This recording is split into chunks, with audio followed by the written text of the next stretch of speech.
Hello everyone, welcome to my Swati Kannada vlogs. ಇವತ್ತು ಬೆಳಗ್ಗೆ ಎದ್ದು ರೆಡಿಯಾಗಿ ಫ್ರೆಶ್ ಅಪ್ ಆಗಿ ರೆಡಿಯಾದೆ. ಯಾಕಂದರೆ ಇವತ್ತು ನನ್ನ ಫ್ರೆಂಡ್ದು ಬರ್ಡೇ ಸೆಲೆಬ್ರೇಟ್ ಮಾಡೋಕ್ಕಿತ್ತು. ಸೊ ಸರ್ಪ್ರೈಸಾಗಿ ವಿಸಿಟ್ ಕೊಡೋಣ ಅಂತ ಅಂದ್ಕೊಂಡಿದ್ದೆ. ಸೊ ನಾನು ತ್ರಿಷಾ ಸ್ಟ್ಯಾಂಡಿಗೆ ಬಂದು ಅವಳಿಗೋಸ್ಕರ ವೆಯ್ಟ್ ಮಾಡ್ತಾಯಿದ್ವಿ. ನೆಕ್ಸ್ಟ್ ಅವಳು ಕೂಡ ಬಂದಳು.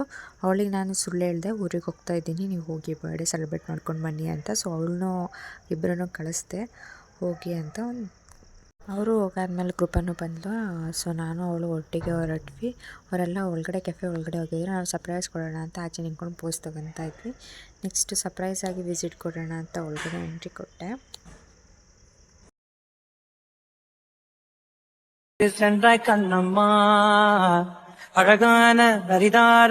ನಮ್ಮ ಕೃಪಾ ಹೇಗೆ ಅಂತ ಅಂದರೆ ಏನು ಬಿಟ್ಟು ತಿನ್ನೋದು ಬಿಡಲ್ಲ ಅನ್ನೋ ಥರ.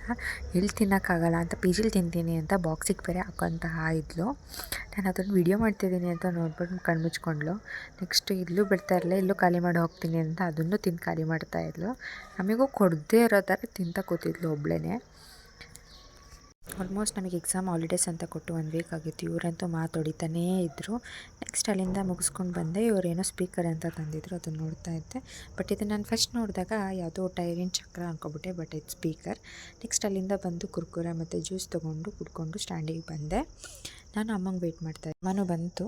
ನೆಕ್ಸ್ಟ್ ನಾನು ಅಮ್ಮ ಇಬ್ಬರು ಒಟ್ಟಿಗೆ ಬ್ಯಾಂಕಿಗೆ ಬಂದು ಅಲ್ಲಿಂದ ಬಂದು ಎಗ್ ರೈಸ್ ತಿಂದ್ಕೊಂಡು ಆಲ್ಮೋಸ್ಟ್ ನಾನು ಮನೆಗೆ ಬಂದೆ. ಮನೆಗೆ ಬಂದು ಸ್ವಲ್ಪ ಆಚೆ ಕೂತ್ಕೊಂಡು ವೀಡಿಯೋ ಎಡಿಟ್ ಮಾಡ್ತಾಯಿದ್ದೆ.